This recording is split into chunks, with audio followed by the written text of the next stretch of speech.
at 5:30, energy independence and jobs or environmental dangers to the Hampton Road shoreline? That's the question being asked following the passage of the Offshore Energy and Jobs Act by the House of Representatives today.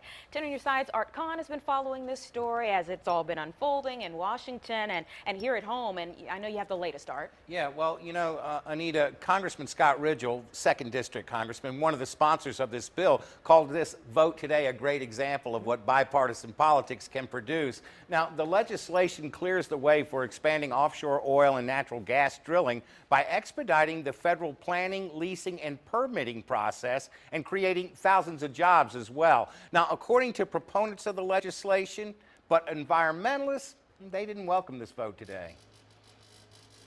Clearing the way for leasing rights to develop offshore energy resources off the Virginia coast will, according to 2nd District Congressman Scott Ridgel, create more than just increased energy independence. It has the potential to create 18,000 jobs in Hampton Roads, helps us diversify our economy. The bill requires the government to conduct lease sales in at least 50% of available unleased acreage within each outer continental shelf planning area that is considered to have the largest undiscovered, technically recoverable oil and gas resources, an area ranging from 75 to 100 miles off our coast. That's pretty far out. I don't think it'll really cause any kind of pollution or anything.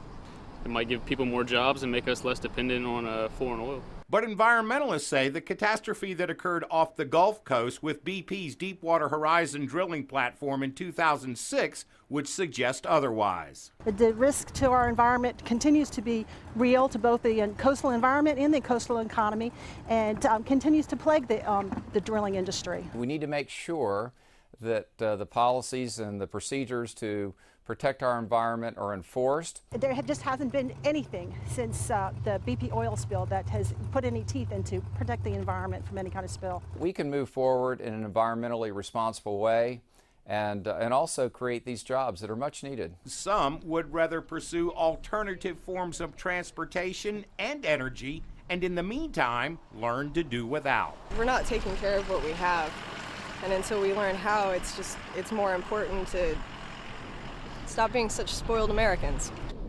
Well, the legislation now goes to the Senate, where it will likely go into conference, where some changes are also likely. Congressman Ridgel told me today, though, that with the bipartisan support, both of Virginia's Democratic senators support the exploration of offshore energy resources. He expects the bill to make it to the president's desk. By the way, though, in the House, his colleague, Congressman Bobby Scott, voted against the bill. Art Kohn, 10 on your side.